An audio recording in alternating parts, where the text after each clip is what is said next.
Mr. Smith, I'm sorry. There's nothing more we can do. You have about a week. Trevor Smith's twin sons were dying, 7 years old, 1 week left. The doctor sent them home. 3 days later, Trevor walked into his living room and froze. His sons were laughing. They hadn't laughed in 4 months. And sitting with them on the floor, folding colored paper, was a woman he barely knew. What he saw next broke him, and then healed him. The drive home from the hospital felt like a funeral. Trevor didn't speak. His mother sat beside him in silence. In the back seat, Lucas and Eric stared out the window, too weak to ask questions anymore. At home, everything had changed. Medical equipment filled the living room. Oxygen tanks, IV poles. The house his wife used to fill with laughter now felt like it was holding its breath. Trevor's mother had hired help, a maid named Rachel Jackson. Trevor didn't even look at her. What did it matter? His boys were dying. He spent the next 2 days locked in his office, calling doctors in other countries, researching treatments that didn't exist, praying prayers that felt like they hit the ceiling and fell back down. And then, on the third night, something happened. Trevor was walking past the living room when he heard it. Laughter. He stopped. His whole body went cold. The boys hadn't laughed since before their mother died. Not in months. Not since the chemo started stealing pieces of them. Trevor moved toward the sound like he was walking through a dream. And when he looked into the room, he couldn't understand what he was seeing. Rachel, the maid, was sitting on the floor in her uniform. Lucas and Eric sat across from her, and scattered between them were hundreds of tiny folded birds, paper cranes, red ones, blue ones, yellow ones, covering the floor like hope had exploded. "How many do we have now?" Eric asked. His voice sounded strong, alive. Rachel counted. 243, Lucas smiled. "How many more?" 757, Rachel said. 1,000 total. Then we make our wish. Trevor's knees buckled. He grabbed the doorway to keep from falling. His sons, given 1 week to live, were folding paper, smiling, their eyes bright, their hands moving with purpose. Rachel looked up. She saw him standing there, and instead of explaining, she just said, "Would you like to help us, Mr. Smith?" Trevor couldn't speak. He couldn't move, but somehow his legs carried him into the room. He sank down onto the floor beside his boys. Lucas handed him a piece of paper. "We'll teach you, Daddy." Eric nodded. "It's easy once you know how." Trevor's hands shook as he tried to fold. He got it wrong. The boys laughed, not mean, just gentle, and showed him how to fix it. And something inside Trevor cracked open. Not pain, not grief, something else, something that felt like light breaking through. "What is this?" he whispered to Rachel. She kept folding. "It's a Japanese tradition. Fold 1,000 cranes with a pure heart, and the gods grant your wish." Trevor looked at his sons, their faces glowing, their fingers working. "Do you believe that?" he asked. Rachel met his eyes.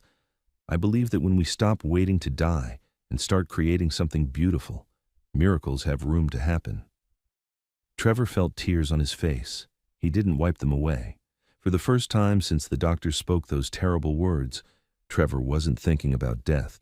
He was watching his sons live, and he realized something that shook him to his core. Maybe it wasn't over. Maybe God was still listening. Before we begin, click subscribe, like this video, and tell me where in the world you're watching from. Because I believe some of you watching right now are in your darkest hour, and you need to know, God doesn't always answer the way we expect, but He always answers. Stay with me. They folded for hours. Trevor sat on the floor with his sons, his expensive suit wrinkling, his knees aching against the hardwood. None of it mattered. For the first time in months, his boys were present, really present, not just bodies in beds waiting for the end. Lucas held up his crane, crooked, lopsided, beautiful. "Look, Daddy, I made one."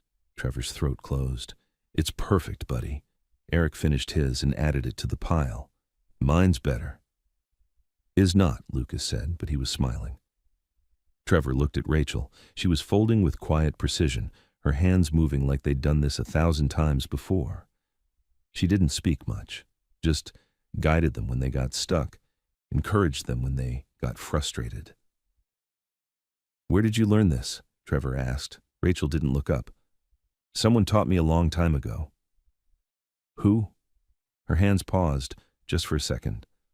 Someone I loved. The way she said it made Trevor stop asking. They kept folding. The pile grew. Red birds, blue birds, yellow birds. The room filled with color and something else Trevor couldn't name. Peace, maybe, or grace. Around midnight, Eric's head started to droop. He fought it, blinking hard, trying to keep folding. I'm not tired, he mumbled. Rachel smiled. That's okay. The cranes will be here tomorrow. Lucas yawned. Promise? Promise, Rachel said softly. Within minutes, both boys were asleep on the couch, curled into each other the way they used to when they were babies. Rachel covered them with a blanket, tucked it around their shoulders, smoothed Eric's hair back from his forehead. Trevor watched her. Really watched her for the first time. She moved like a mother, not like hired help. Who are you? He whispered. Rachel straightened. Just someone who knows what it's like to run out of time. You've lost someone. It wasn't a question. Rachel's face changed. Something deep and old moved behind her eyes. Yes. A child? Rachel looked at the sleeping boys. A daughter, Maya. She was 10. Trevor felt the air leave his lungs. I'm sorry. Don't be, Rachel said. She taught me that life isn't measured in years. It's measured in moments, in laughter, in paper birds folded on living room floors. She picked up one of the cranes Lucas had made. Your boys have time, Mr. Smith. Maybe not as much as you want, but they have right now. And right now, they're happy. Trevor's vision blurred. He looked at his sons sleeping peacefully, surrounded by hundreds of paper birds. When was the last time they'd looked this peaceful? The doctor said, I know what the doctor said, Rachel interrupted gently. I used to be one. Trevor's head snapped up. What? A nurse, pediatric hospice. I worked with children like yours for 15 years. Then why are you? Because medicine can only do so much, Rachel said. And sometimes what people need isn't another doctor. It's someone who sees them as more than a diagnosis. She looked at him. Your boys don't need more treatments, Mr. Smith. They need their father. They need to know that even if their bodies are giving up, their lives still matter. That they're not just dying, they're still living. Trevor couldn't speak. He sat down in the chair, his whole body shaking. I don't know how to do this, he whispered. I don't know how to let them go. Rachel knelt beside him. Then don't, not yet. Hold on as long as you can. But while you're holding on, let them see you smile. Let them hear you laugh. Let them know that loving them wasn't a tragedy. It was the greatest gift of your life. Trevor buried his face in his hands. The sobs came hard and quiet. Rachel didn't try to comfort him. She just stayed there, present, steady. When he finally looked up, his eyes were red but clear. How many cranes did we make tonight? Rachel counted. 307. How many more? 693. Trevor looked at his sleeping sons, at the pile of paper birds, at this woman who'd appeared in his house 3 days ago and somehow knew exactly what his family needed. Then we keep folding, he said. Rachel smiled. Then we keep folding. She stood and began gathering the loose paper, organizing it into neat stacks for tomorrow. Trevor watched her work. There was something about her, something he couldn't explain, like she'd been sent. Rachel? She looked up. Thank you. She held his gaze for a long moment. Don't thank me yet. We still have 693 miracles to make. She left him alone with his sons and the paper birds. Trevor sat in the silence, listening to Lucas and Eric breathe. In and out, steady, alive. Outside, the night pressed against the windows, but inside, surrounded by paper and hope, something had shifted. The house didn't feel like a tomb anymore. It felt like a home where people were still fighting, and maybe, just maybe, still winning. Trevor woke up on the living room floor. Sunlight was coming through the windows. His neck hurt. His back hurt. But for the first time in weeks, he'd actually slept. The boys were still on the couch, tangled in blankets, still breathing, still here. 307 paper cranes covered the coffee table like a flock of birds that had landed during the night. Trevor sat up slowly, trying not to wake them, but Lucas's eyes fluttered open. Daddy? Right here, buddy. Lucas smiled, actually smiled. Can we fold more today? Trevor's chest tightened. Yeah, we can fold more. From the kitchen, he heard sounds, someone cooking. The smell of pancakes drifted into the room, real food, not the meal replacement shakes the boys had been living on. Trevor found Rachel at the stove, still in her uniform, flipping pancakes like she'd done it in this kitchen 1,000 times. You didn't have to do this, he said. Rachel glanced at him. The boys need to eat, real food, not just medicine. They can barely keep anything down. They will today, Rachel said with quiet certainty, and somehow Trevor believed her. His mother came downstairs, surprised to find everyone already awake. Patricia looked at the paper cranes covering the living room, then at Trevor's wrinkled suit, then at Rachel cooking breakfast. You stayed down here all night? Patricia asked him. We were folding. Patricia's eyes softened. The boys look different this morning. Trevor knew what she meant. There was color in their faces. Not much, but some. Like life was trying to find its way back in. At breakfast, Eric actually ate 3 bites of pancake. It didn't sound like much, but 3 bites was more than he'd eaten in days. Lucas drank half a glass of orange juice without being forced. Rachel sat with them, cutting their food into small pieces, talking to them about nothing important. What their favorite color was, what they wanted to be when they grew up. When they grew up, like it was still possible. Trevor watched from the doorway, his coffee growing cold in his hand. This woman, this stranger, was doing something he couldn't. She was making his sons believe in tomorrow. After breakfast, Patricia pulled him aside. Do you know anything about her? She asked quietly. She told me she was a pediatric nurse, lost her daughter. Patricia's face went pale. Oh, that poor woman. She didn't want my pity, Trevor said. She just wanted to help. Still, Patricia said, you should know who's in your house, especially with the boys so vulnerable. Trevor nodded. She was right. That afternoon, while Rachel folded cranes with Lucas and Eric in the living room, Trevor went to his office. He opened his laptop and typed her name into the search bar. Rachel Jackson, pediatric nurse. The results came up slowly. There she was. Rachel Marie Jackson, former pediatric hospice nurse at St. Jude Children's Research Hospital in Memphis, one of the best in the country. She'd worked there for 12 years. Then, 6 years ago, she just stopped. No explanation in any of the records, no forwarding hospital.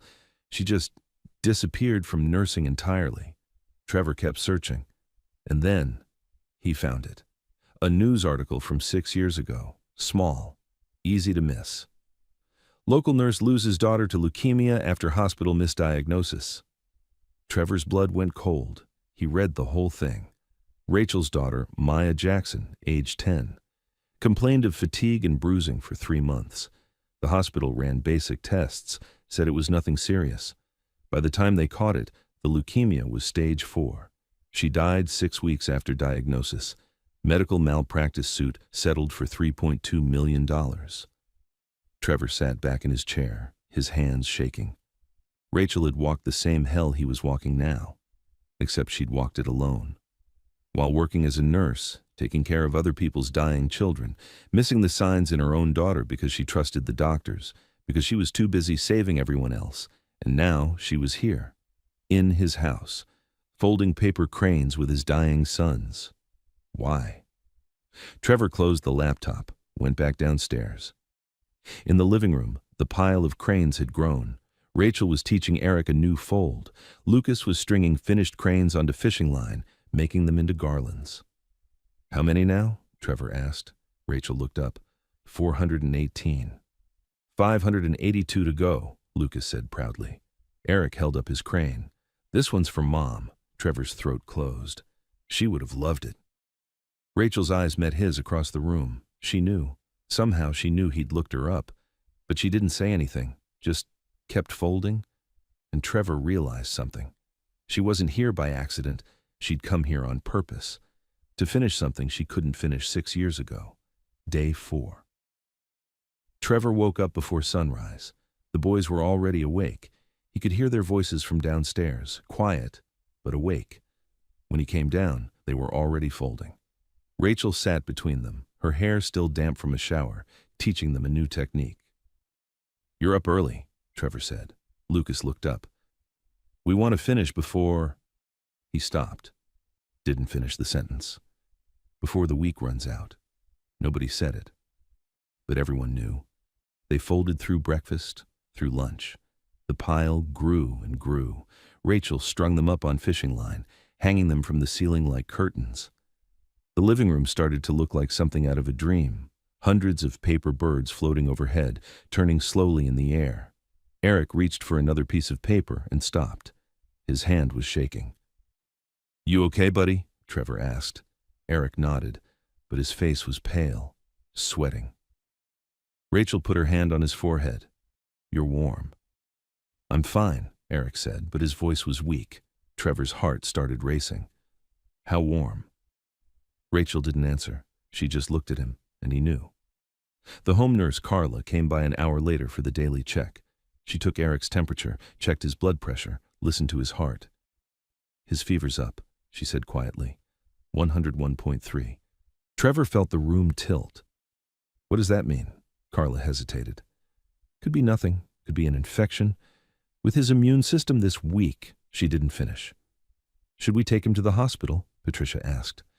"No," Eric said suddenly. His voice was small but firm. "I don't want to go back there." "Eric, please, Dad." His eyes filled with tears. "I just want to stay home. I want to fold." Trevor looked at Rachel. She was watching Eric with an expression he couldn't read.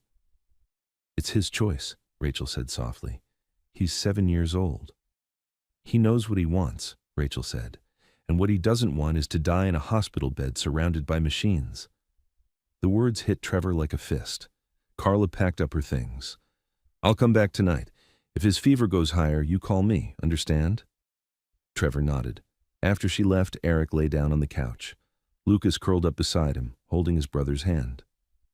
"We're not done yet," Lucas whispered. "We still have more to make." "I know," Eric said. "I'm just resting." Rachel covered them with a blanket.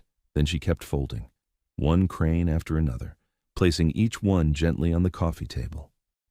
Trevor sat across from her, his hands useless in his lap. "What if he doesn't make it?" Trevor whispered. Rachel's hands didn't stop moving. "Then he'll go surrounded by something beautiful, something he made, something that reminded him life is more than sickness." "That's not enough." "Maybe not," Rachel said, "but it's more than most people get." Trevor watched her fold, precise, steady, like she was praying with her hands. "Why are you really here?" he asked. Rachel looked up. "I told you I lost my daughter." "You could help any family. Why mine?" Rachel set down the crane she was working on. "Because when Maya was dying, I wasn't there. I was at work, taking care of other people's children while mine was alone in a hospital bed." Her voice cracked. "She died believing I chose them over her."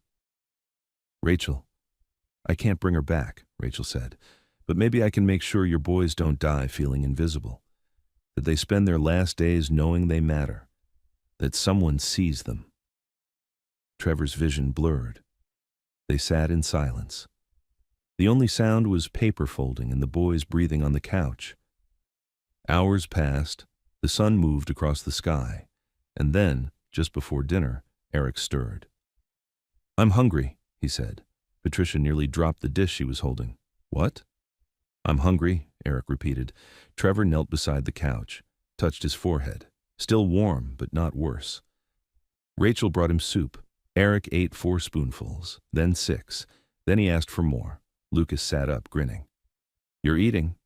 "I know," Eric said, like it was the most normal thing in the world. Carla came back that evening, took his temperature again, 100.1.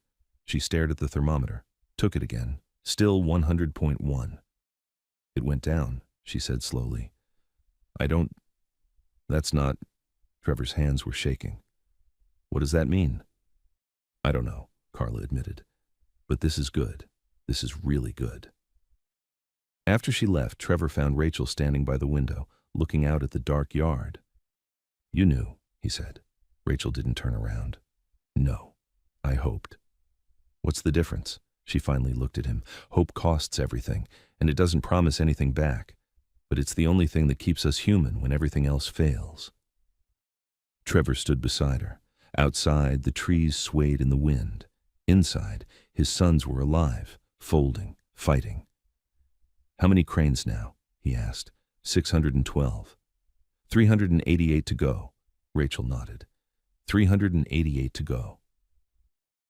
They stood there together, watching the night, and somewhere in that house full of paper birds and fragile hope, something impossible was happening. Life was pushing back against death. And for the first time, Trevor thought maybe, just maybe, life was winning. That night, Trevor couldn't sleep. He sat in his study with the lights off, staring at nothing. Eric's fever had dropped. The boys were eating again, laughing again. Everything pointed toward something good happening. So why did he feel like he was standing on the edge of a cliff? Downstairs, he heard movement, footsteps, soft, careful. Trevor got up and found Rachel in the living room, alone, folding cranes in the dark, only the moonlight coming through the windows. She didn't hear him at first, or maybe she did and didn't stop. Her hands moved slowly, deliberately, and Trevor realized she was whispering something, words he couldn't make out. He stepped closer. The floor creaked. Rachel looked up. Her face was wet. She'd been crying. "I didn't mean to interrupt," Trevor said. Rachel wiped her eyes quickly. "You're not. I just couldn't sleep." Trevor sat down across from her. "What were you saying just now, when you were folding?" Rachel looked down at the crane in her hands. "I was talking to my daughter." The words hung in the air between them. "Does it help?" Trevor asked quietly. "No," Rachel said, "but I do it anyway." She finished the crane and set it down with the others. There were dozens scattered around her. She'd been out here for hours. "I looked you up," Trevor admitted. "I know about the lawsuit, about what happened to Maya." Rachel didn't react, just reached for another piece of paper. "They missed it for 3 months," she said.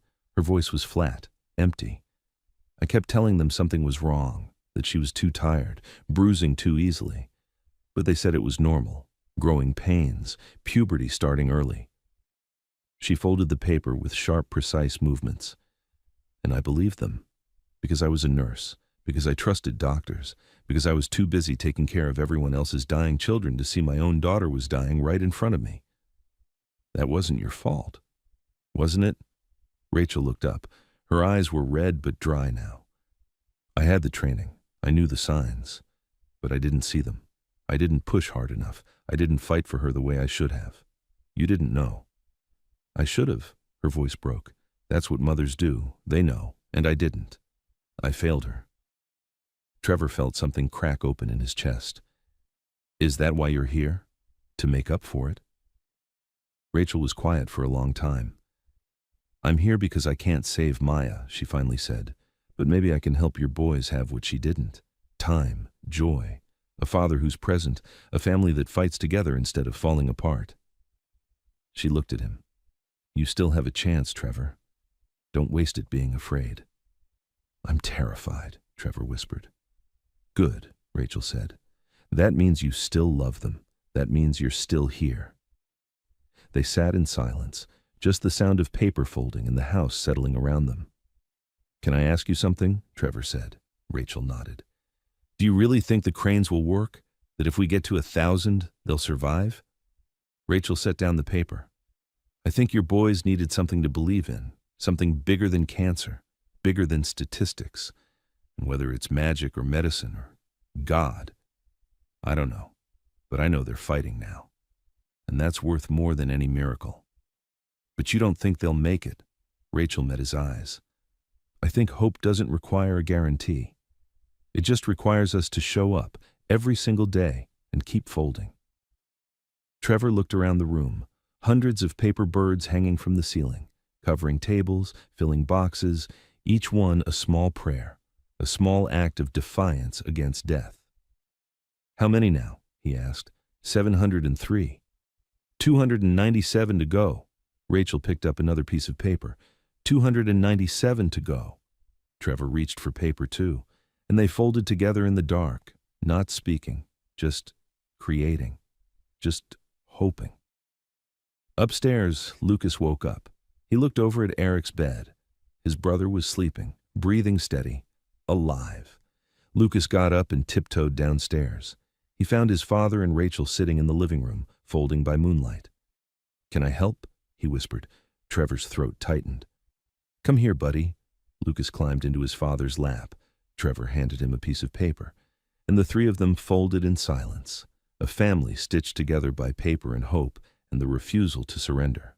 Outside, the night stretched on, but inside, surrounded by birds that would never fly but somehow still carried prayers, something was taking root. Not certainty, not promises, just the quiet, stubborn belief that tomorrow might still come, and that maybe, just maybe, love was enough to make it worth fighting for.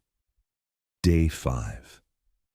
Trevor woke up to the sound of his sons arguing. Actually arguing. "That one's mine," Lucas said. "No, I made the blue ones. You made the red ones." "You're wrong." Trevor sat up on the couch where he'd fallen asleep again. The boys were at the coffee table, sorting through cranes. Their faces had color, real color, not the gray pale they'd been for months. Rachel stood in the kitchen doorway, watching them with a small smile. "They've been at it for 10 minutes, she said quietly. "They're fighting," Trevor said. "They're alive," Rachel corrected, and Trevor realized she was right. Fighting meant caring, meant energy, meant their bodies had enough strength left to argue about paper birds. Patricia came downstairs and stopped in her tracks. "Eric's out of bed." "I know," Trevor said. His voice sounded strange even to himself. Carla arrived for the morning check. She took vitals on both boys, checked their charts, took blood samples to send to the lab. She didn't say anything at first, just kept rechecking the numbers. "What?" Trevor asked. His heart was pounding. Carla looked up. "Their oxygen levels are higher. Heart rates are stronger. Eric's white blood cell count is—" She trailed off. "I need to run this again." "Is that bad?" Lucas asked. "No, sweetheart," Carla said. "It's good. It's really good." She left with the blood samples, promising to call as soon as the lab confirmed the results. After she was gone, the house felt different, lighter somehow. Rachel made lunch. The boys ate. Actually ate.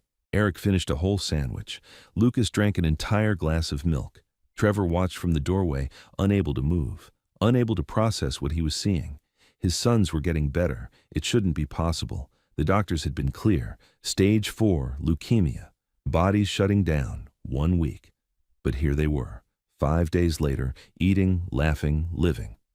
That afternoon, Trevor found Rachel outside on the back patio. She was standing at the railing, looking out at the yard where snow was starting to melt. "The doctor called," Trevor said. "Blood work came back. The leukemic cells are decreasing." Rachel didn't turn around. "I heard." "Rachel, they're getting better." "I know." "How?" Trevor moved beside her. "How's this possible?" Rachel was quiet for a long moment. "I don't know if it is," she finally said. "This could be temporary. A rally before the end. It happens sometimes. The body gathers strength one last time before—" "Don't," Trevor said. "Don't say that." "I have to," Rachel said, "because hope without truth is just cruelty. Your boys are doing better today, but tomorrow could be different, next week could be different, and if you let yourself believe this is over, if you stop being present because you think they're saved, you'll miss whatever time you actually have." Trevor felt anger rise in his chest. "So what? We just keep pretending they're dying even when they're clearly improving." "No," Rachel said. "You keep loving them like every day matters, because it does. Whether they have a week or a year or 50 years, every single day matters." Trevor leaned against the railing. His hands were shaking. "I don't know how to do this," he whispered. "I don't know how to hope and grieve at the same time." Rachel finally looked at him. "You do it by folding, Trevor, one crane at a time. You do it by sitting on the floor with your sons, by laughing when they laugh, by being their father instead of their savior." "I want to save them." "I know," Rachel said softly, "but maybe that's not your job. Maybe your job is just to love them, and let God handle the rest." The word hung between them. God. Trevor hadn't thought about God in months, not since his wife died, not since the diagnosis. He'd been too angry, too betrayed. "I don't know if I believe anymore," he admitted. Rachel looked back at the yard. "Belief isn't a feeling, Trevor. It's a choice. Every morning you choose to get up, to fold, to stay present, to love anyway. She paused. That's faith, not certainty, not proof, just the choice to keep going even when you don't know how it ends. Trevor felt something break inside him, not painfully, more like ice cracking in spring. You did this, he said. Whatever's happening, you did this. Rachel shook her head. I folded paper. Your boys did the rest.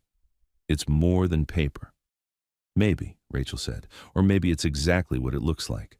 A father and his sons making something beautiful while they still can. Inside, Lucas called out. Dad, we finished another 20. Trevor looked through the window. His sons at the table, folding, smiling, alive. He turned back to Rachel. How many now? 816. 184 to go, Rachel nodded. We're close. Trevor took a breath. What happens when we reach 1,000? Rachel met his eyes. I don't know, but we'll find out together. They went back inside, back to the boys, back to the folding, and Trevor realized something that shook him. He wasn't folding to save his sons anymore. He was folding because this, right here, right now, was life. And whether they had days or decades, this moment was enough. Day 6. The house felt different that morning, something in the air, something Trevor couldn't name.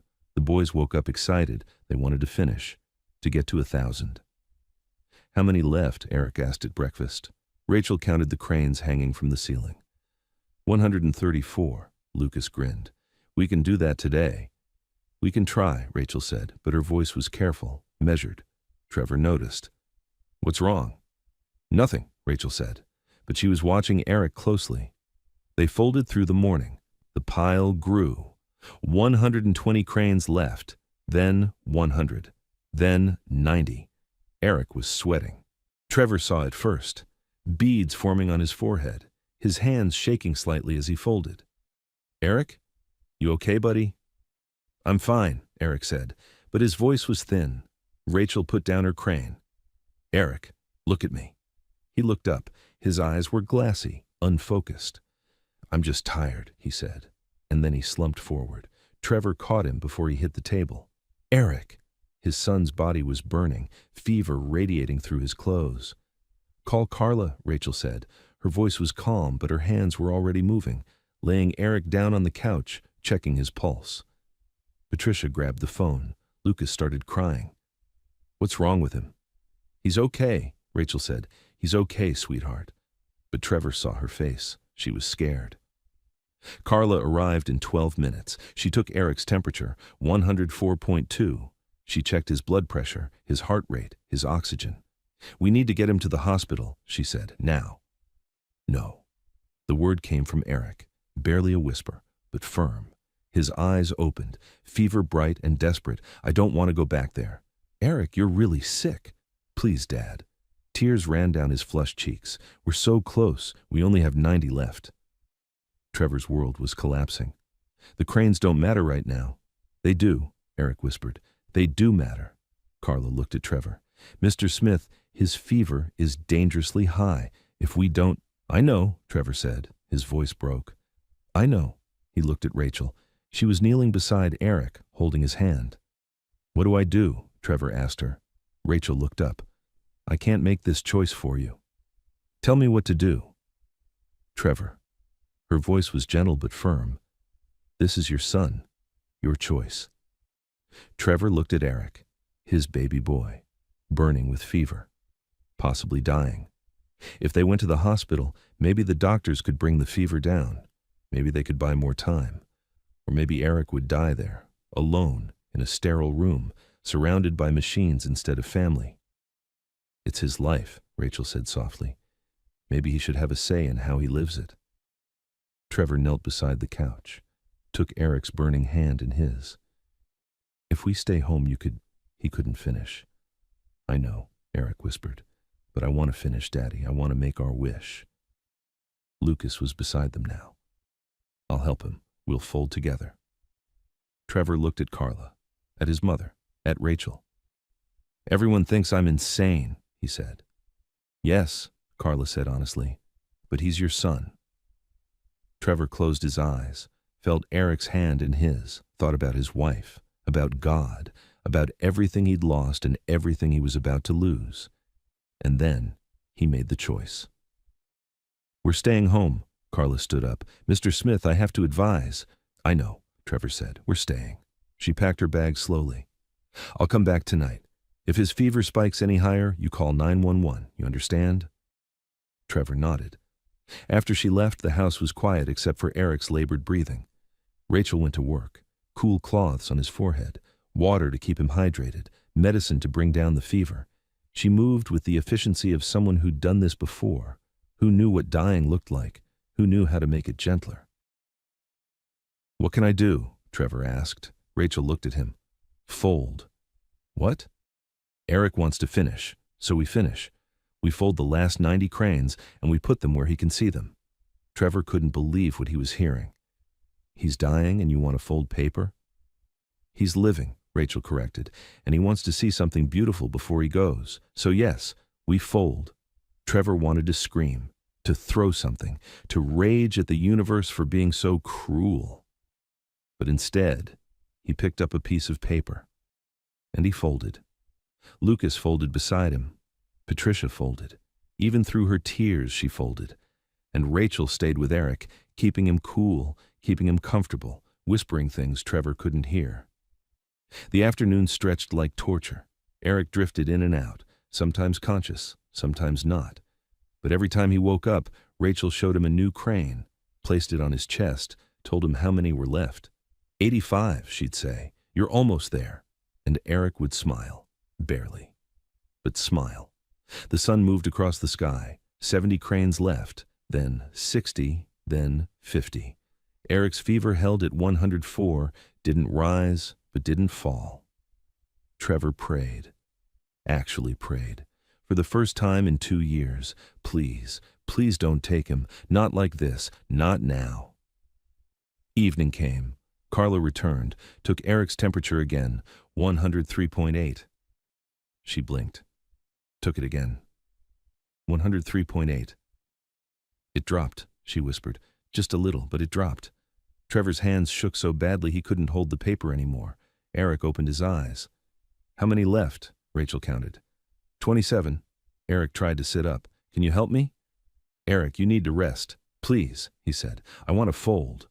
Rachel looked at Trevor. He nodded. She helped Eric sit up, propped pillows behind him, put a piece of paper in his hands. His fingers could barely hold it. Trevor saw it first. Beads forming on his forehead, his hands shaking slightly as he folded. "Eric? You okay, buddy?" "I'm fine," Eric said, but his voice was thin. Rachel put down her crane. "Eric, look at me." He looked up. His eyes were glassy, unfocused. "I'm just tired," he said, and then he slumped forward. Trevor caught him before he hit the table. "Eric!" His son's body was burning, fever radiating through his clothes. "Call Carla," Rachel said. Her voice was calm, but her hands were already moving, laying Eric down on the couch, checking his pulse. Patricia grabbed the phone. Lucas started crying. "What's wrong with him?" "He's okay," Rachel said. "He's okay, sweetheart." But Trevor saw her face. She was scared. Carla arrived in 12 minutes. She took Eric's temperature, 104.2. She checked his blood pressure, his heart rate, his oxygen. "We need to get him to the hospital," she said, "now." "No." The word came from Eric, barely a whisper, but firm. His eyes opened, fever bright and desperate. "I don't want to go back there." "Eric, you're really sick." "Please, Dad." Tears ran down his flushed cheeks. "We're so close. We only have 90 left." Trevor's world was collapsing. "The cranes don't matter right now." "They do," Eric whispered. "They do matter." Carla looked at Trevor. "Mr. Smith, his fever is dangerously high. If we don't—" "I know," Trevor said. His voice broke. "I know." He looked at Rachel. She was kneeling beside Eric, holding his hand. "What do I do?" Trevor asked her. Rachel looked up. "I can't make this choice for you." "Tell me what to do." "Trevor." Her voice was gentle but firm. "This is your son. Your choice." Trevor looked at Eric, his baby boy, burning with fever, possibly dying. If they went to the hospital, maybe the doctors could bring the fever down. Maybe they could buy more time. Or maybe Eric would die there, alone, in a sterile room, surrounded by machines instead of family. It's his life, Rachel said softly. Maybe he should have a say in how he lives it. Trevor knelt beside the couch, took Eric's burning hand in his. If we stay home, he couldn't finish. I know, Eric whispered, but I want to finish, Daddy. I want to make our wish. Lucas was beside them now. I'll help him. We'll fold together. Trevor looked at Carla, at his mother, at Rachel. Everyone thinks I'm insane, he said. Yes, Carla said honestly, but he's your son. Trevor closed his eyes, felt Eric's hand in his, thought about his wife, about God, about everything he'd lost and everything he was about to lose. And then he made the choice. We're staying home, Carla stood up. Mr. Smith, I have to advise. I know, Trevor said. We're staying. She packed her bag slowly. I'll come back tonight. If his fever spikes any higher, you call 911. You understand? Trevor nodded. After she left, the house was quiet except for Eric's labored breathing. Rachel went to work. Cool cloths on his forehead, water to keep him hydrated, medicine to bring down the fever. She moved with the efficiency of someone who'd done this before, who knew what dying looked like, who knew how to make it gentler. What can I do? Trevor asked. Rachel looked at him. Fold. What? Eric wants to finish, so we finish. We fold the last 90 cranes and we put them where he can see them. Trevor couldn't believe what he was hearing. He's dying and you want to fold paper? He's living, Rachel corrected, and he wants to see something beautiful before he goes. So yes, we fold. Trevor wanted to scream, to throw something, to rage at the universe for being so cruel.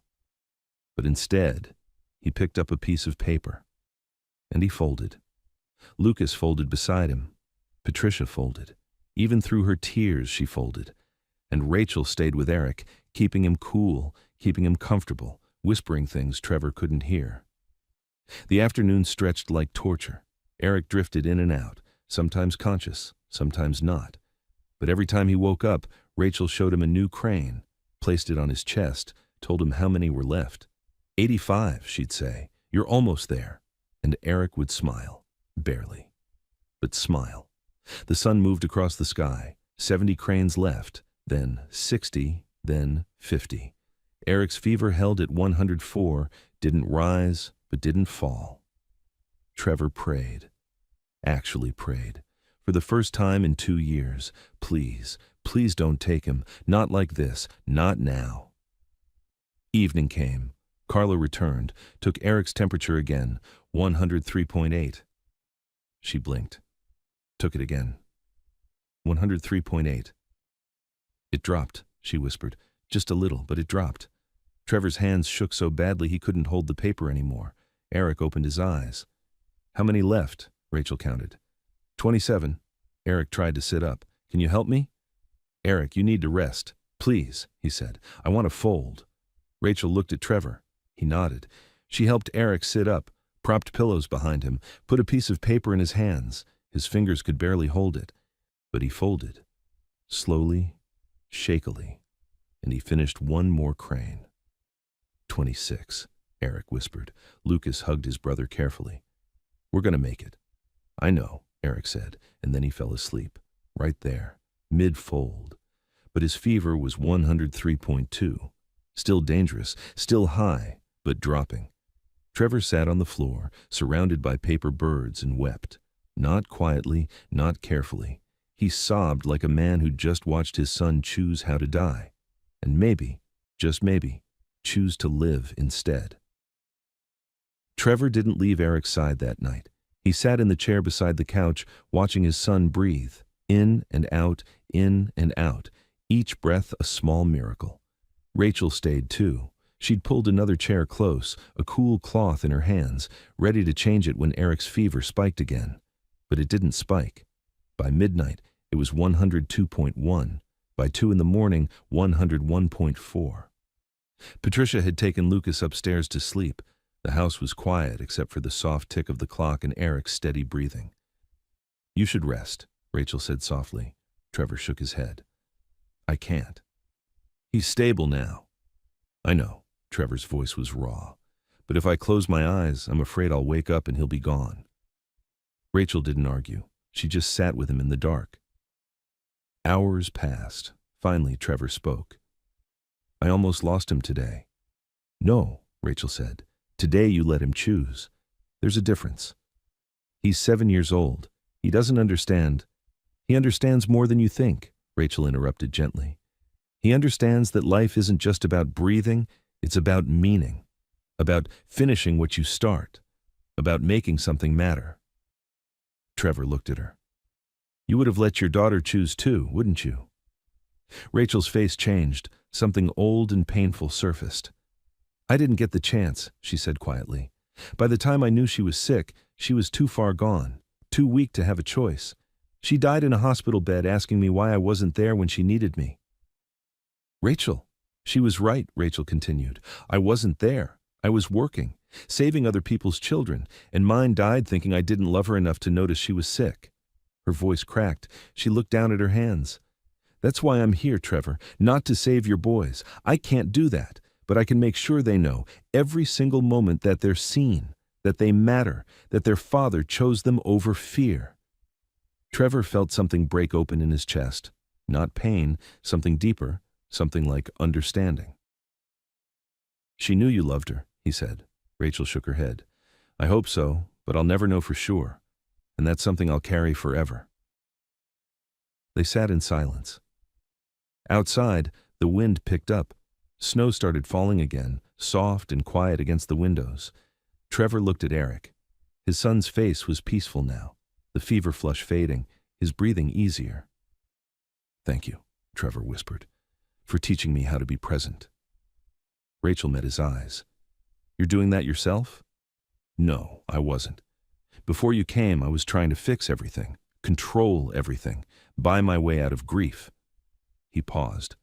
But you showed me that sometimes the answer isn't doing more. It's just being there. Rachel smiled sadly. That's all any of us can do. Show up, stay, love them while we can. Around 4 a.m, Eric stirred. His eyes opened, clear, focused. Dad? Trevor was beside him instantly. Right here, buddy. I'm thirsty. Rachel brought water. Eric drank slowly, half the glass. How do you feel? Trevor asked. Eric thought about it. Tired, but okay. Trevor's throat tightened. You scared me today. I'm sorry. Don't be sorry. Just don't leave me, okay? Eric reached for his father's hand. Okay. Trevor held on like his son was the only real thing in the world. Rachel checked Eric's temperature one more time. 99.8, almost normal. She looked at Trevor. Their eyes met. And for the first time in days, Trevor saw something in her face that looked like hope. 26 more, Eric whispered.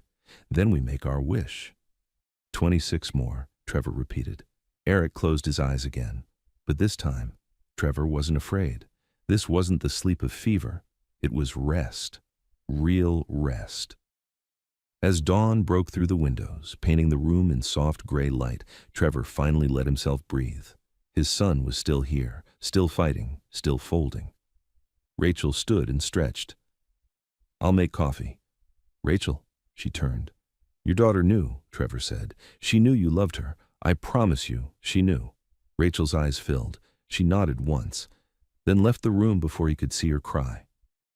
Trevor sat alone with his sleeping son and the paper cranes hanging overhead like 1,000 small prayers. He thought about his wife, about God, about miracles that don't look like miracles until you're standing in the middle of them. And he realized something. Maybe healing wasn't about the body getting better. Maybe it was about the heart remembering how to hope. Maybe it was about a father learning to be present instead of powerful. Maybe it was about paper birds and quiet women and choices that feel impossible but turn out to be exactly right. Outside, the sun rose. A new day. Day 7. The last day the doctors had given them. But Eric was still breathing, and they only had 26 cranes left to fold. Trevor picked up a piece of paper, and he started to fold. Not because he believed in magic, but because he believed in this, right here, right now. His son, this moment, this love that refused to surrender. And maybe that was miracle enough. Morning came soft and quiet. Eric woke up asking for breakfast. Real breakfast. Eggs, toast, orange juice. Patricia nearly dropped the pan when she heard him. "What did you say, sweetheart?" "I'm hungry," Eric repeated, like it was the most normal thing in the world. Trevor couldn't move, couldn't breathe. He just watched his son sit up on the couch, eyes clear, color in his cheeks. Rachel checked his temperature. 98.6, normal, completely normal. "How do you feel?" she asked. Eric stretched. "Good. Tired, but good." He looked around at all the paper cranes. "Can we finish today?" Lucas came running down the stairs. "You're awake?" "Yeah," Eric grinned, "and we have 26 more to go." The boys ate breakfast together. Actually ate, not picking, not forcing, just eating like children should. Trevor stood in the doorway watching them, tears running down his face. Rachel touched his arm gently. "Breathe, Trevor. I don't understand what's happening." "Maybe you're not supposed to," she said. "Maybe you're just supposed to be grateful." After breakfast, they gathered in the living room, the four of them. Trevor, Rachel, Lucas, and Eric. 26 pieces of paper laid out on the table.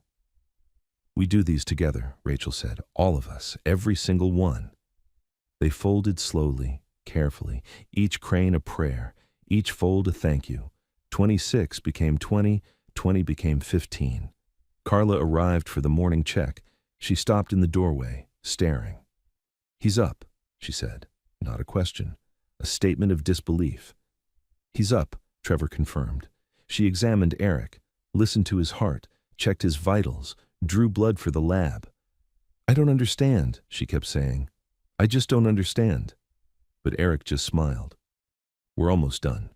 Only 12 more." Carla left shaking her head, promising to call with the lab results. They kept folding. 12 became 10, 10 became 5. And then there was one piece of paper left. Gold, metallic, shimmering in the afternoon light. Rachel had saved it, kept it hidden until this moment. "This one," she said. "We fold together." Trevor, Rachel, Lucas, and Eric gathered around the table. They each placed one hand on the paper. "What do we wish for?" Lucas asked quietly. Trevor looked at his sons, alive, here, fighting. "We wish for more time," he said, his voice breaking. "Just more time together." "And we wish to always remember," Rachel added softly, "that love is stronger than fear." Eric nodded. "And that we're a family." "Always," Lucas whispered. 4 hands worked together, each fold deliberate, sacred. The crane took shape slowly. Valley fold, mountain fold, wings spreading, and when it was finished, they held it up together. The 1,000th crane. Gold and perfect and impossible. Sunlight streamed through the windows, catching the metallic paper, casting tiny rainbows across the walls. The room fell silent, and in that silence, something shifted. Not visibly, not loudly, but Trevor felt it. A presence, warm, familiar. For just a moment, he swore he smelled jasmine, his wife's perfume. He looked at Rachel. Her eyes were wide. She felt it too. "Mom's here," Lucas whispered. Eric nodded. "I know." They stood there, holding the golden crane, surrounded by 999 others hanging like a waterfall of color and hope. The phone rang. Carla's voice was shaking. "Mr. Smith, the lab results are back. I need you to sit down." Trevor's heart stopped. "What is it?" "Their white blood cell counts are rising. The leukemic cells are decreasing. Significantly." She paused. "I don't have an explanation, but Eric's body is responding. Both boys are responding." Trevor couldn't speak. The room spun. "What does that mean?" he finally managed. Carla's voice cracked. "It means they're fighting back. It means there's hope." Trevor dropped the phone, fell to his knees. Lucas and Eric wrapped their arms around him. Rachel knelt beside them, her hand on Trevor's shoulder. They stayed there on the floor, holding each other, while 1,000 paper cranes turned slowly overhead. "We did it," Eric whispered. "We made our wish." Trevor pulled his sons closer. You did it. You both did it. Rachel stood quietly, began gathering her things. Trevor looked up. What are you doing? My work here is done, she said softly. No, Rachel, you can't. She smiled, sad but peaceful. Your boys are going to live, Trevor. They're going to fight. They're going to win. And you're going to be the father they need. Not because of me. Because you remembered how. Stay, Trevor pleaded. Please, stay with us. Rachel knelt down one more time, looked at Lucas and Eric. You two taught me something, she said. You taught me that my daughter's story doesn't end with her death. It continues every time someone else chooses hope, every time a family folds together instead of falling apart. She touched their faces gently. Thank you for letting me finish what Maya started. She stood, walked toward the door. Rachel, Trevor called. She turned. Your daughter knew, he said. She knew you loved her, and she's proud of what you did here. Rachel's eyes filled with tears. She nodded. Then she was gone. The door closed softly, and Trevor sat on the floor with his sons, surrounded by paper birds and impossible hope, and let himself believe again in miracles, in healing, in love that folds us back together when we're broken. Outside, Rachel drove away in her old car, but she left behind something that would never leave. 1,000 cranes, 2 boys learning to live again, and a father who finally understood that presence was the greatest gift he could ever give. 6 months later, the living room still held the cranes, all 1,000 of them. Trevor refused to take them down. They hung from the ceiling like a cathedral of paper and hope, turning slowly whenever someone walked through, catching the light, casting shadows that looked like wings. But the medical equipment was gone. The oxygen tanks, the IV poles, the hospital bed.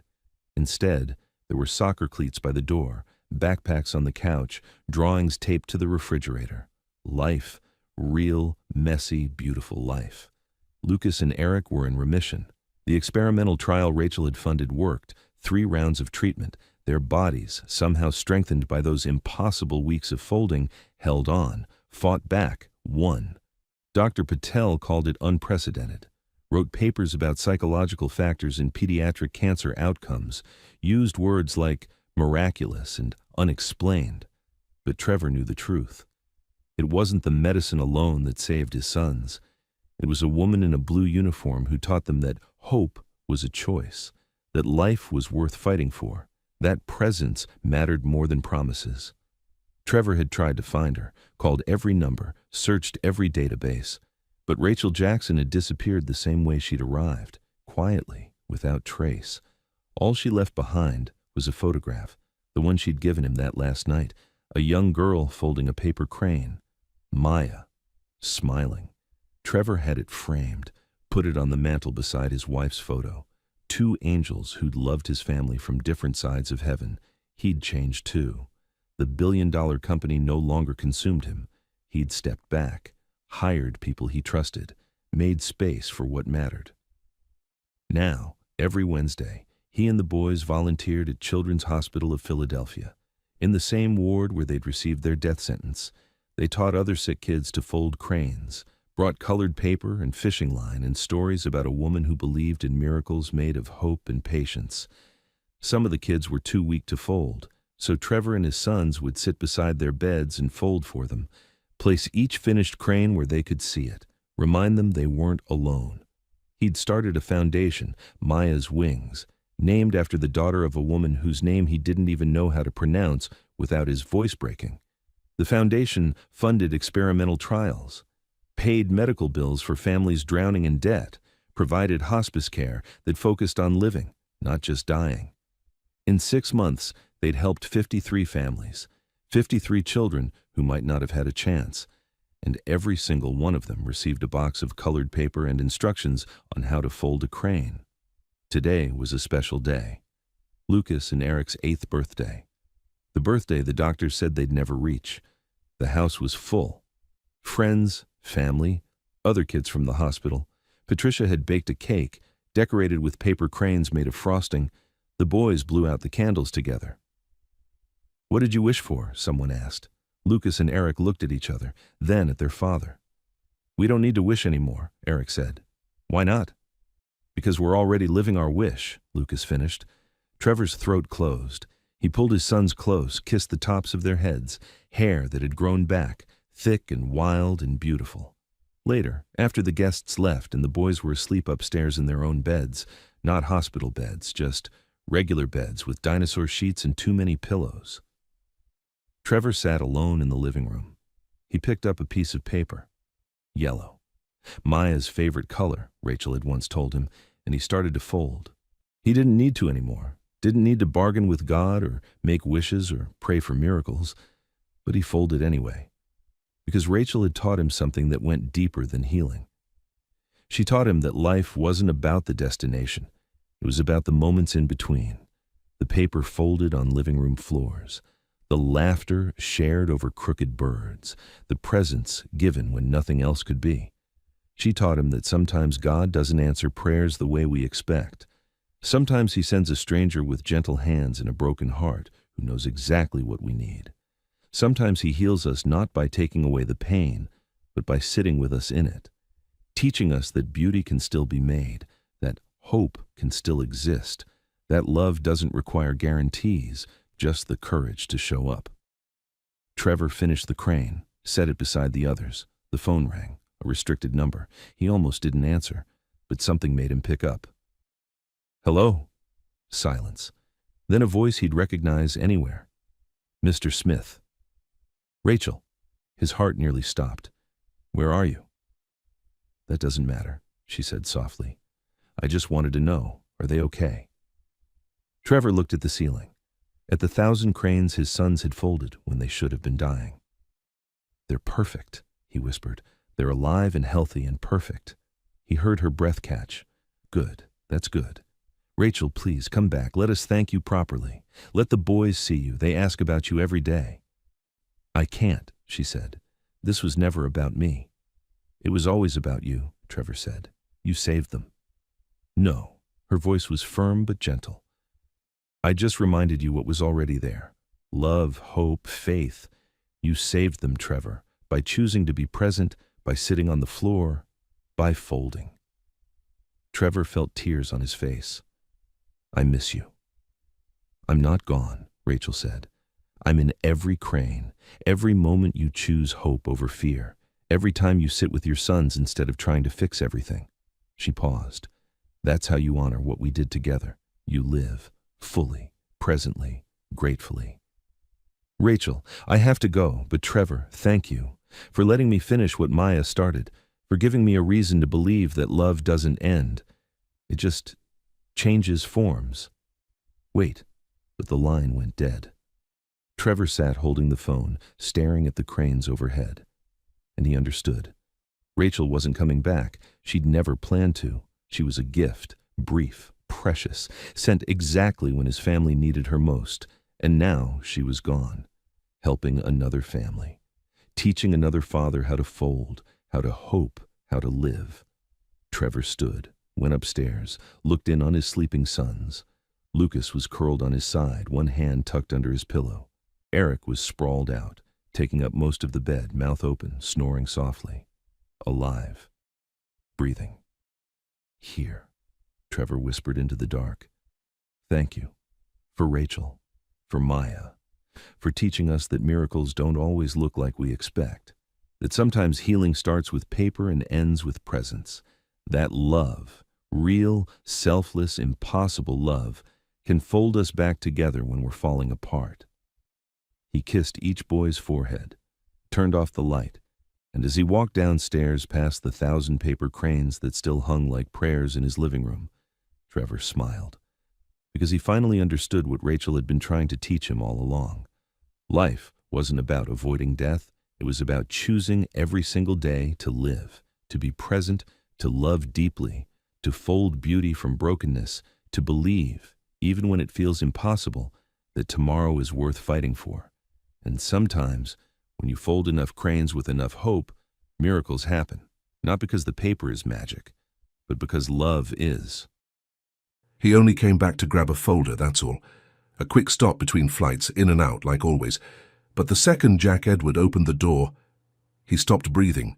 There in the living room, his sons, Finn and Liam, were curled into the lap of the maid, eyes closed, smiles soft, cheeks pressed to hers like they'd always belonged there. No cameras had prepared him for this, no staff reports, no quiet updates from the housekeeper. What he saw broke him, not with rage, not with fear, but with the sudden ache of realizing he hadn't been here, not in the room, not in their lives, not in his own heart. And what was worse, they were finally okay, without him. Grief didn't just visit Jack, it gutted him. When Melissa died, something in him went dark, still walking, still breathing, but gone. He stopped listening, stopped showing up, stopped believing that anything tender could survive a world so cruel. So he did what men like Jack knew how to do. He worked, he left, he built distance between himself and the ache. Trips turned into escapes, meetings became his medicine. Every flight away from home was one more mile between him and the life he no longer knew how to hold. The house ran like a machine, quiet, clean, empty. He hired everyone money could find, but no one stayed. Not because they weren't skilled, but because you can't fix a soul with checklists. And then came Christine James. She wasn't loud, she wasn't trained in trauma. She just came when they called and stayed when they asked her not to leave. And somehow, God used her silence like a song. That day, when Jack walked in and saw his sons wrapped in her arms, their tiny hands clutching her shirt like it was the only safe place in the world, something cracked. Because for the first time in months, he saw peace. Not the kind you schedule, not the kind you earn, but the kind God places quietly in the hands of those who show up and stay. Jack didn't say a word. He couldn't. He just stood there, phone still in hand, world still spinning. And in that quiet, God whispered to his heart the one thing he'd stopped believing. This is still your home, but first, you have to come back. Before we begin this story, can I ask you something? When was the last time you stopped running? Stopped pretending you were okay? Stopped long enough to feel what you've buried? If you've ever walked through grief, if you've ever felt lost inside your own home, if you've ever wondered if God could still reach you after everything you've shut down, then this story is for you. Click subscribe, like this video, and tell us where in the world you're watching from. And as you watch, I pray something in this story reminds you, God doesn't need you to be perfect. He just wants you to come back, even if it's messy, even if it's broken, even if all you can do is stand in the doorway and cry. Let's begin. The wheels of the black sedan hadn't even cooled when Jack Edward stepped out, suit jacket still creased from the plane, eyes blank from the boardroom. It was supposed to be a 48-hour trip, but somewhere between Chicago and the silence he carried inside him, Jack had lost count. He didn't call ahead, didn't text the staff, didn't even tell the driver he was coming back. He just showed up, like a ghost re-entering his own home. The door opened with its usual hiss of automation. Same marble floor, same polished air, same emptiness. He didn't expect anything to be different, and maybe that was the problem. Jack walked through the entryway with the same half-scrolling thumb and dead-eyed focus he used in meetings, one step ahead of feeling, always one step removed from where he was. Until he heard it. A sound he hadn't heard in months, maybe longer. It wasn't music, not exactly. It was humming, low, gentle, untrained. The kind of sound a person makes when they think no one is listening. He turned the corner, half expecting a broken speaker or a forgotten TV, and then he saw them, his sons, Finn and Liam, one on each knee, tiny fingers tangled in her apron, their faces tucked into either side of Christine's neck. Smiling, smiling, not wild, not manic, not desperate for attention, just content, like they were right where they belonged. Christine didn't notice him. Her head was slightly bowed, humming a tune no one taught her, just something she must have made up. Her arms were wrapped around the boys, not tight, but firm, like she knew they'd fall apart if she let go too soon. Jack froze in the doorway, not in anger, not even in confusion, just stillness. The kind that comes when your soul recognizes something your brain hasn't caught up to yet. He didn't speak, didn't move. He simply watched. The boys breathed in sync with her chest, every rise and fall, every tiny sigh of safety, as if they'd found something sacred and decided to stay. Something inside Jack cracked, quietly, not like glass, more like ice melting around the edges. He hadn't seen them like this since Melissa died, maybe not even before that, and God help him, he wasn't sure if he felt relief or grief or shame. Maybe all three. He looked down, realized his hand was still clenched around his phone. An unread message from a venture partner blinked at him. He didn't open it.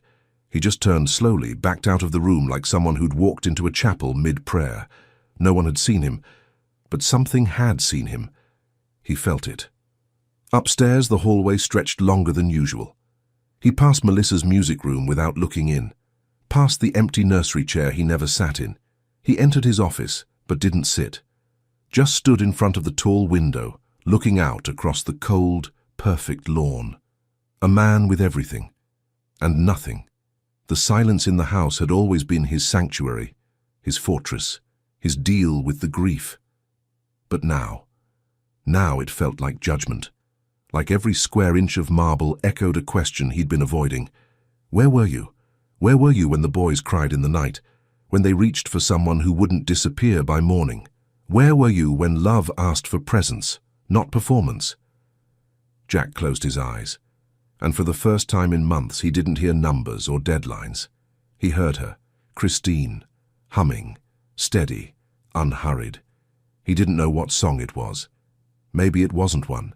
Maybe it was just a sound she made to tell two little boys, "You're safe now." And somehow, in a way he couldn't explain, he knew it wasn't just for them. It was for him, too. She hadn't seen him in the doorway, hadn't heard the soft click of the front door behind him. But still, she held them, still humming, still here.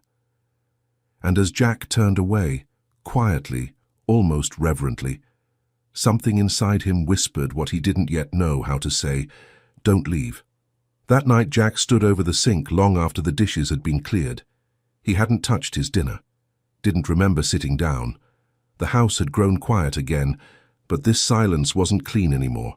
It was thick, full of questions he wasn't ready to ask. Christine was somewhere down the hall, settling the boys for bed. She always moved quietly, like someone who knew the cost of peace and didn't want to waste it. Jack stared out the kitchen window. It was raining lightly, the kind of soft drizzle that barely kissed the glass but carried its own kind of ache. He didn't usually notice things like that, but tonight he did. Earlier, he had reviewed the security footage. He didn't know why. Maybe he needed proof that what he saw was real. Maybe he needed a reason to feel angry. He clicked through the hours he'd been away, expecting something.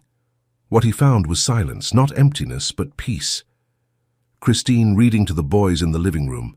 No big voices, no overstimulated noise, just quiet rhythm. She didn't force them to sit. She didn't demand focus.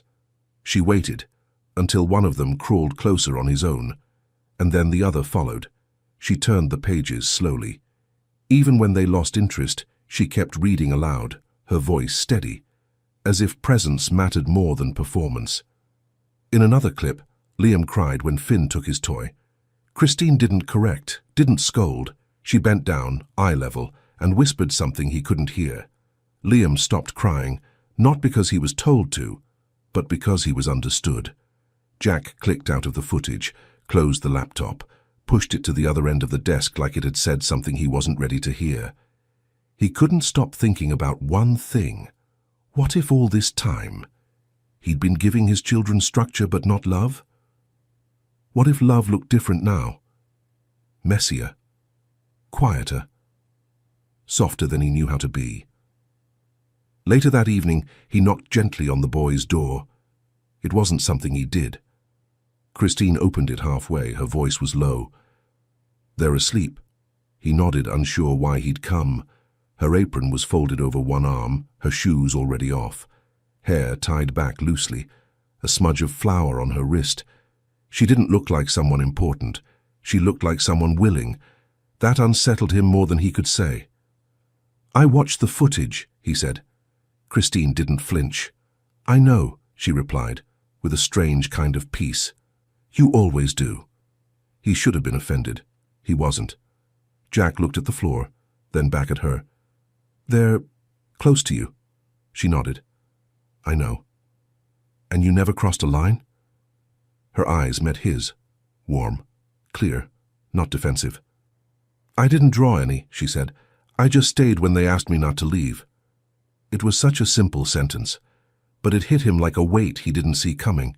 She didn't push her way in. She didn't perform motherhood. She just stayed. And somehow staying had rewritten the atmosphere of a house built on grief. The next morning, Jack typed something, a document, household policy revision. He listed rules, logical ones, professional boundaries, no personal involvement, no emotional dependency, no bedtime singing, no calling staff by affectionate names. At the bottom, he added, "Maintain structure at all times." He paused, stared at that line like it meant something holy. It didn't. He emailed it to Christine. Subject line, "Protocol, effective immediately." She found it that afternoon, read it quietly in the laundry room, beneath the hum of the dryer. The light above her flickered a little. She didn't cry, didn't sigh. She just pulled a pen from her apron pocket, folded the printed copy back neatly, and scribbled one line beneath his signature space. "Structure only works when someone stays." Then she left it on the edge of his desk, beside a cooled cup of coffee he'd forgotten to drink. That night she followed the rules. She didn't sing, didn't kneel to meet the boys' eyes, didn't hold their hands when they whimpered in their sleep. By dinner, Liam was in tears. Finn had spilled juice and refused to be comforted. Jack watched from the hallway. Christine sat still on the couch, present but quiet. No rebellion, no reaction, just stillness. And even in that stillness, Jack saw it. She wasn't obeying. She was showing him something. He just didn't know what yet. That night, the house didn't rest. Not really. The lights dimmed, the doors closed, but the air still felt wrong. Too still, too clean, too quiet in all the places where love used to live. Christine folded laundry with the same steady hands, not because the rules deserved obedience, but because the boys still needed someone who wouldn't leave. And Jack. Jack sat in his office, staring at the line she'd written across his rules. Structure only works when someone stays. He read it again, then again, and still. He couldn't answer it. The memo was taped to the fridge before breakfast, crisp white paper, perfect black ink, signed with Jack's initials at the bottom like a contract he couldn't break. Christine read it in silence, her fingers smoothing the edge of the page once. Then again. No personal affection, no unnecessary contact, no humming, no emotional dependency. Maintain professional distance at all times. The list ended with one line. Structure is stability. She didn't say a word, just turned toward the counter, picked up the boys' breakfast bowls and carried them to the table with the same calm hands. But her silence felt different that morning. Not empty, just restrained. Finn and Liam were already waiting, still in their pajamas, hair tousled from sleep. Liam had his sock on backwards. Christine noticed, but she didn't kneel to fix it. She placed their bowls gently on the table. Oatmeal, 2 spoons, no fruit this time. And then she stood. Not close, not far, just present, like a lighthouse seen across fog. "Eat while it's warm," she said softly. The boys blinked up at her. Finn reached toward her scarf, the green one she always wore. She stepped back. "No touching, sweetheart," she said, then paused, correcting herself. "Finn." Upstairs, Jack stood by the railing, watching. He could hear everything. The quiet clinks of spoons, the absence of song. It was working. The house was calm, orderly. And yet, something inside him felt colder than it had the night before. Later, Christine found the twins in the hallway outside the playroom. They weren't fighting. They weren't laughing. They were just sitting there, shoulder to shoulder, backs pressed against the wall. Liam looked up at her. He didn't cry. He didn't ask. He just looked, like he was waiting for something he no longer had the words to ask for. She sat near them, not with them. She didn't sing. She didn't reach for them. She just stayed, quiet, compliant, still. By lunchtime, the silence had thickened. It wasn't peaceful anymore. Christine served sandwiches without humming, without the usual stories she told about clouds or birds or basil seeds. Finn didn't touch his plate. Liam whispered something, but not to anyone in particular. Jack sat at the far end of the table, phone beside him, unread emails open. He watched them, and for a split second he saw it. His sons, frozen in a house that was too clean to hold them. That evening, Christine slipped a folded piece of paper onto Jack's desk, the same memo, her handwriting beneath his signature. Just one line. Structure only works when someone stays. She didn't knock. She didn't ask to explain. She left it there and walked away. That night, Jack didn't sleep. He lay in bed with the lights off, the silence humming in his ears. He could still see Liam's hand reaching across the table that morning. No one had taken it. Not her. Not him. He hadn't even moved. He turned to the side. Melissa's pillow was still there, still untouched after all these months. He used to think it was a way to honor her. Now he wondered if it was just another way to run. At 2:17 a.m., he found himself in the hallway again, drawn by something he couldn't name. He stopped outside the nursery, didn't open the door, didn't knock. He just stood there, heart tight, breath shallow. Inside, the boys were asleep. Christine sat on the floor beside them, back against the crib, her scarf around her neck again. She was humming, soft, steady. The tune barely touched the air. But it was there. She had broken the rules. And Jack was glad she did. The memo was still taped to the fridge, untouched, unread, unfelt. But in the nursery, where two small boys slept without fear and a woman hummed songs that had no name, a different kind of rule was being written, one made of breath, of presence, of grace. And Jack, still standing at the door, knew this time he wasn't looking at a breach of order. He was looking at something that might save them all. Jack watched more now. Not from behind emails, not through camera feeds, but with his eyes, his own eyes, noticing things he hadn't noticed before, like how Liam pressed his thumb against the edge of the table when he was scared, or how Finn paused mid-step when someone raised their voice, even a little. He wasn't sure when he'd stopped looking, but now he couldn't stop. Christine had started singing again, not always, not loudly, but just enough. Soft melodies in the hallway, half-hummed lullabies while folding clothes, songs with no name, no words, just warmth. She never asked permission, and Jack never told her to stop. One evening, he stood just outside the kitchen. She didn't know he was there. Finn had spilled juice, a slow orange stream across the floor. Liam looked ready to panic, lower lip trembling, hands clenched into his shirt. Christine didn't scold. She didn't rush. She crouched down to the boy's level, voice steady. "Let's breathe," she whispered. "Big belly breaths, okay? In and out." Liam mirrored her. Finn followed. 3 breaths, 4, 5. The room calmed. Then, without a word, Christine handed Finn a small towel, held his hand over the mess, and waited. He wiped it once, then again. She nodded. "That's it. We clean up together." Not Jack because blinked. It was profound, but because it was so simple. No lectures, no fear, no raised tones, just presence. Later that night, he stood at the bottom of the stairs, one hand resting on the banister. Diane passed behind him with a laundry basket, her steps slow. "You've been quiet," she said gently. Jack didn't answer right away.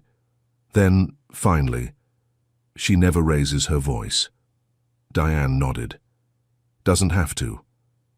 Jack looked up the stairs toward the nursery, then back at the empty hallway. She never tries to be their mother. No, Diane said, setting the basket down. She just loves them like someone who remembers what it's like to be small. The next afternoon, Christine asked for 10 minutes of his time at the dining room table. No contracts, no staff in sight, just paper, a pen, a cup of tea between them. "I've drawn up a structure," she said quietly. Jack lifted an eyebrow. "For what?" "For the house," she replied. "But not just the house, for the people in it." She slid the paper toward him. It wasn't complicated. A weekly rhythm, simple roles for each staff member, clear breaks, boundaries, and one request, written at the bottom in calm, clean handwriting. "One night a week you're here, not as the boss, as their father." Jack stared at the page, the weight of those words pressed into his chest. He looked up. Christine met his eyes. No challenge, no push, just stillness. He cleared his throat. "That's ambitious." Christine's mouth curved slightly. "So are your quarterly projections." He didn't say yes, but he didn't say no. And somehow, that was enough for now.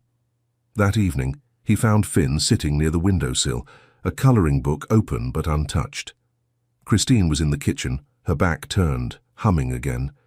Jack walked over slowly, sat on the floor beside his son. Finn didn't look up, but he leaned gently into Jack's side, just enough to be felt, not enough to make a sound. Jack didn't speak, didn't move away, just sat there for a while. And that was new. Later that night, Christine wiped down the chalkboard in the kitchen. The day's notes were smudged, faint. She picked up a piece of white chalk, hesitated, then wrote 3 small words across the top. Still watching, still learning. She didn't sign her name. She didn't need to. And upstairs, where Jack sat beside 2 sleeping boys, the window cracked just enough to let the night air in. He knew what those words meant. They weren't for the house. They were for him. It started with a photo. Blurry. Off-center. Taken through the hedge by someone walking their dog on a Sunday morning. Christine, kneeling in the garden, her hands covered in soil. Finn, laughing as he painted a rock with blue and green swirls. Liam beside her, holding a tiny watering can like it was holy. The light had been soft that day. Spring air still cool, sky wide and forgiving. Christine's scarf had slipped halfway from her neck, resting on her shoulder like it belonged there. And they looked happy, not posed, just safe. By Monday morning, the photo had been shared 11,000 times. Billionaire's Maid plays mom. Tech CEO's twins find comfort in unlikely caregiver.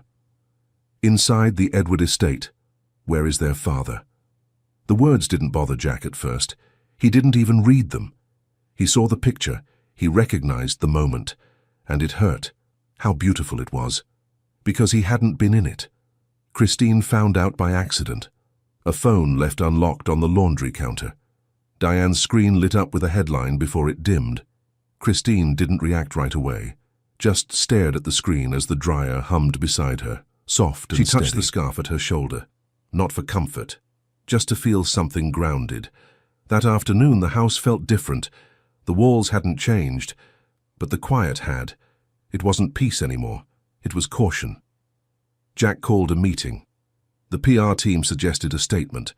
"We'll clarify her role," someone said. "Reframe the narrative," another added. "Protect the family brand."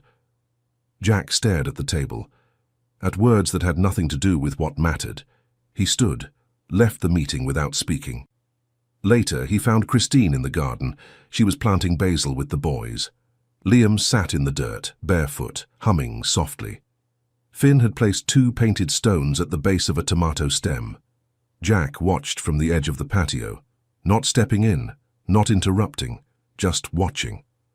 When the boys went inside for snacks, Christine remained, brushing soil from her hands.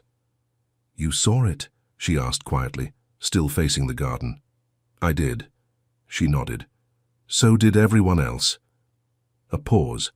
Jack stepped closer, still not near enough to touch it. This moment, This woman, this wound. They want a statement, he said. Christine finally looked up. And what will it say? Jack hesitated. That you're the help, that I'm aware, that it's being addressed. Christine nodded again, but her eyes, they didn't agree. I didn't ask for attention, she said, and I never asked to be their mother. I know, Jack replied. She stood wiping her palms on her apron. Her voice was low but steady. They just needed someone to stay when everyone else left. Jack swallowed. The air felt thick. They don't see that, she added. They see a headline, a mistake. You're not a mistake, he said quietly. That night, Jack sat on the edge of his bed. Laptop open, PR statement blank. He typed something, deleted it, typed again, deleted again. Finally, he shut the screen. The silence in the room felt louder than ever. He didn't want to protect his image. He wanted to protect them. The next morning, the headlines hadn't stopped, but neither had Christine. She made pancakes, cut fruit, braided Liam's hair when he asked, lopsided, messy, perfect. Jack watched her from the hallway. She looked tired, but not defeated. The boys didn't know about the internet, about shame, about optics. They only knew the scarf still smelled like lavender, and her lap still felt like home. That evening, Christine didn't hum. She just rocked gently in the nursery chair, Liam curled against her chest, Finn asleep at her feet on a folded blanket.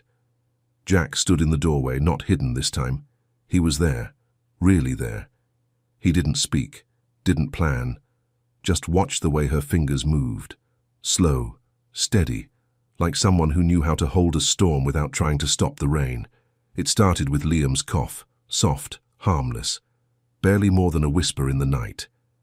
Then came Finn's shiver, the kind that made Christine stop mid-step in the hallway, because something in her, something from long ago, recognized that sound. By midnight, both boys were burning up, skin flushed, breaths shallow, their tiny bodies too still. Jack stood at the door to the nursery, eyes wide, arms stiff at his sides, like a man facing a storm with nothing in his hands. Christine didn't panic. She moved calmly, quietly, placing cool cloths on their foreheads, checking pulses, whispering comfort like a prayer she knew by heart. When Finn whimpered in his sleep, she leaned in. I'm here, she breathed. I'm still here. Jack watched. Something in his chest tightened. Not panic, not control. Helplessness, the kind he had no system for. At 2:08 a.m., he finally stepped in, stiff, unsure, eyes hollow. What do I do? He asked. Christine didn't look up. She just handed him a wet cloth and pointed to Finn's cheek. Cool him gently. Keep your hand steady. He knelt, awkward, like his knees forgot how to hold weight. His hands shook. I don't know how to do this, he whispered. Christine didn't correct him. She didn't fill the space with reassurance. She just said the words that mattered. You don't have to know. You just have to stay. The room was warm, dim. Liam stirred in his fever sleep. Jack reached for him, and the boy, barely conscious, turned toward the sound of his father's breath. Not his words, not his touch, just the breath. Jack sat down hard on the floor and didn't leave. At 3:17 a.m., Christine leaned back against the wall. The boys were still burning, but their breathing had steadied. Jack's shirt was damp with sweat. One of the twins had curled into his lap, the other against Christine's shoulder. And in that small, heavy room, something broke. Not the fever. Jack. Quietly. Finally. He bowed his head, pressed his hand against his eyes, and let the grief come. Not loud, not messy, just real. The tears weren't for Melissa. They were for everything that came after. The numbness, the silence, the way he'd left the house but never really left the pain. Christine looked over, didn't say anything. Just reached across the rug and placed her hand over his, not as comfort, but as permission. You're allowed to feel this, and still stay. By dawn, the fevers began to drop. The room smelled of lemon balm and damp cloth. Sunlight touched the windows without asking for anything. Christine sat in the rocker, eyes closed, one hand resting on Liam's back. Jack hadn't moved. Finn was still asleep against his chest. The world was quiet, but not empty. Later, Christine walked into the kitchen. She didn't speak, didn't make noise. She picked up a piece of chalk and wrote 3 words on the board above the stove. Everyone stayed. No signature, no explanation, just that. Jack stood in the hallway, watching her hand leave the board. He felt something rise in his chest, small, unfamiliar. Not relief, not pride. Something softer, like belief. Beginning again. The house had never been this quiet, not even after the funeral. But this silence didn't feel like absence, it felt like surrender, like presence that no longer needed to be explained. And as Jack turned back toward the nursery, his sleeves still damp, his chest still aching, he whispered to no one in particular, "I stayed." As if saying it out loud might make it real. The fever broke, but something else stayed broken. Not in the boys, not in Christine, in Jack. The morning after, the house moved slowly. No meetings, no press calls, no scheduling apps buzzing. Just warm toast, 2 blankets on the floor, a cold cup of coffee no one drank. Jack sat at the kitchen table, eyes red, sleeves rolled to his elbows. Christine moved around him, not avoiding, not approaching, just with him. There was nothing to fix, nothing to say. The night had already spoken. He found the boys in the living room later that afternoon, both curled on the rug beneath a window, crayons scattered around them like flower petals. The light fell soft across the carpet, long beams of quiet. Liam looked up and reached for Jack's hand without hesitation. Jack sat down beside him, slowly, carefully, as if something holy had settled on this house and he didn't want to disturb it. He didn't speak. He just let Liam climb into his lap. Finn soon followed, and there, in that sacred hush of a room once ruled by control, he let them be close. Christine watched from the hallway for a moment. She didn't enter, didn't interrupt. She just smiled, small, tired, real, and walked back to the kitchen. She had started something, but she didn't need to own it. She only needed to keep holding space. By evening, the quiet was starting to feel like peace, until the black car pulled up, and Victoria stepped out. Jack's mother hadn't visited since Melissa's funeral. Too many headlines, too much grief, too many reasons to stay safely distant. But now, with stories spreading and photos still circulating, she'd arrived. Silver hair pinned tightly, pearls like armor, shoes that didn't tolerate carpets. She walked into the house without knocking, the kind of entrance built from old money, old pain, and a voice that had always been listened to. Christine was in the kitchen with the boys, washing grapes. Victoria stopped in the doorway. "This is the woman?" Christine turned. "Hello." Victoria didn't answer. She turned to Jack instead, her voice sharp enough to chill the room. "You've let this go on long enough." Jack didn't flinch, didn't defend. He looked down at the boys, Liam holding a paper towel with 3 grapes inside, like it was something precious. Victoria crossed her arms. "This is inappropriate, Jack. You know how this looks." "She's not pretending to be their mother," he said. "No," Victoria replied. "She's something worse. Confusing, unprofessional, emotional." Christine said nothing. She picked up a dish rag, folded it once, then again. Stillness was her defense. Jack knelt beside the boys. He wiped Finn's hands gently, then looked back at his mother. "She's the only one who didn't leave." Victoria blinked. Jack stood. He didn't raise his voice, didn't posture. He simply said the truth. "We're not trading their peace for your approval." That night the house was quiet again, but it wasn't fragile anymore. It was firm. The boys were asleep by 8. Christine sat on the nursery floor, sorting blocks and broken crayons into a small box. Jack stood by the door, unsure whether to speak. She looked up. "You didn't have to say that," she said softly. "I did." Christine smiled. Tired, kind, not triumphant. Most people don't. Jack walked in, lowered himself to the rug. His knees cracked. His tie was still on. He picked up a red crayon. "You're not most people," he said. The hallway light stayed on later than usual that night. No one said why. No one turned it off. The carpet held the shape of where they'd sat, crayon marks, warmth pressed into its fibers, like evidence that something human had happened. And though nothing dramatic changed, something quiet had. Jack had drawn his first line, not in ink, not in power, but in presence. And for the first time. He didn't look back. The headlines didn't stop, not even after the press team went silent. Not after Jack shut down interviews, declined statements, refused to spin the story. Still, the internet buzzed. Who is Christine James? A maid or a mother?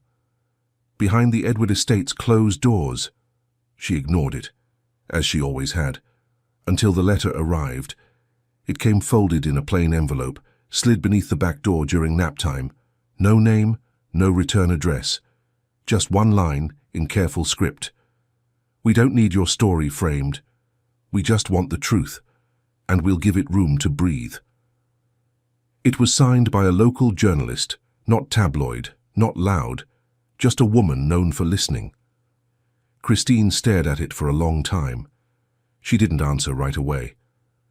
That evening, Jack found her in the garden. The boys were asleep. The basil had finally taken root. She sat on the bench alone, the envelope beside her. Jack didn't ask what it was. He just sat down beside her, hands folded, shoulders close but not touching. After a long silence, she finally said, "They want to tell the truth." Jack looked out across the garden, then at her. "What truth?" Christine's voice didn't shake. "That I stayed, not because I was hired to, but because they asked me not to leave." Jack nodded once. "They'll twist it," he said quietly. "I know." Another pause. "But I'm tired of being someone people explain." She looked at him then, clear, calm, brave. "I'm not their mother, but I am part of this house, and they know it. That should be enough." Jack didn't try to stop her, not this time. He reached over slowly and placed his hand gently over hers on the bench. "Then tell it," he said. "Your way." The article went live 3 days later. No pictures, no headlines, no viral spin, just a title that sat softly on the page. "The work that holds the house." No quotes from Jack, no exposure of the children, only Christine's voice, measured, honest, quiet.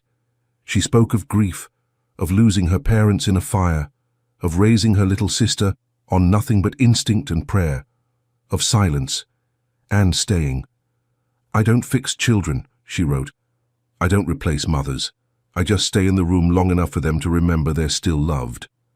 There were no interviews, no book deal, no follow-up. But something changed. A neighbor left a casserole at the gate. Someone dropped off sidewalk chalk and a box of strawberries. The mailman asked if Christine could teach his wife how to grow basil, and when the delivery woman brought groceries, she handed the receipt to Christine, not the security guard. Jack read the article alone, twice, then a third time. When he reached the final line, he had to stop reading, not because it broke him, but because it felt like someone had handed him a mirror. He whispered the last sentence out loud just to hear it. "Love is not loud, it's what you do after the room goes quiet." That night, Christine made pasta, and the boys stirred the sauce. Finn added too much salt. Liam dropped a spoon. Nobody corrected anyone. They just laughed.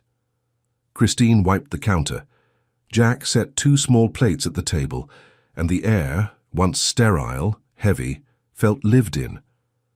Later that night, Christine found a small stone on the porch, painted, crooked.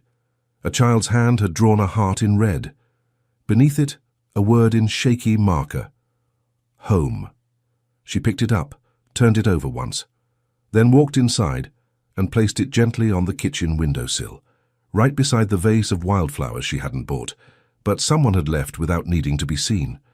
Spring didn't arrive all at once. It crept in slowly, through cracked windows, half-open doors, and bare feet on cool grass.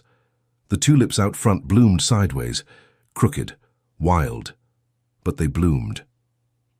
Christine stood in the garden with the boys, kneeling in the dirt, showing them how to press basil roots gently into the soil. Liam asked why they had to leave space between the plants. Christine smiled. "So they can breathe," she said. "Even roots need room." Jack watched from the kitchen, the same kitchen that used to smell like silence and structure. Now it smelled like sun-warmed fruit and something softer. His laptop sat closed on the counter, his phone face down. And for the first time in a long time, he wasn't late for anything. Later that morning, Finn brought him a crayon drawing, 3 stick figures holding hands, one tall, 2 small. Underneath in red crayon, 1 word: home. Jack didn't say anything at first. He just traced the lines with his eyes, then looked at his son. "Who's that?" he asked, pointing to the tall figure. Finn didn't hesitate. "You." Christine was folding laundry when he found her in the hallway. No makeup, hair up, a tea stain on her shirt. He held up the drawing. "He sees me." Christine nodded, eyes soft. "He's always been looking." Jack looked down at the page again, then back at her. "I've been trying to build something strong," he said. "A legacy. A future." "And?" she asked. Jack's voice was quiet. "Turns out I just had to stop building and start being." They didn't hug, didn't cry. Just stood there for a moment. 2 people who had survived something together, even if they'd never said it out loud. That evening, they ate outside. Paper plates, spilled lemonade, birdsong filling the spaces between conversations. No one was performing. No one was afraid. Christine sat on the grass, barefoot, Liam curled in her lap, Finn leaning against Jack's side, one hand tangled in his shirt, and the sound of the house, for the first time in a long time, wasn't silence. It was laughter, soft, unforced, true. After bedtime, Jack walked through the house slowly, room by room. Melissa's piano still sat in the corner, untouched, but the air around it no longer hurt. He didn't cry, didn't speak. He just rested his hand on the top for a moment, then turned off the light. In the kitchen, Christine had left something on the chalkboard, white chalk. Simple words: "Trust built here." Beneath it, Jack picked up a piece of chalk and added his name. Then slowly, he bent down, and in the corner of the board, he drew 2 tiny initials, FL. The next morning, the garden was damp with dew. Christine opened the back door, barefoot, cradling a painted rock. She placed it on the windowsill. A gift from Finn scrawled in messy red marker. 1 word: stay. And maybe that was the miracle all along. Not that things had healed perfectly, not that grief had disappeared, but that in a house once built on silence, someone stayed long enough for love to grow roots. And in the end, it wasn't about saving anyone. It was about being there. When the crying started, when the fever spiked, when the quiet came. Home wasn't built in the marble or the money. It was built in the hum of a song with no words, in the grip of a tiny hand on a shirt sleeve, in the stillness shared between broken hearts, learning how to beat again. Jack stood by the door that morning, coffee in hand, watching as the boys ran barefoot into the sunlight, Christine chasing them with a smile that didn't need permission. And for the first time in years, he didn't feel like someone managing a family. He felt like someone who had one.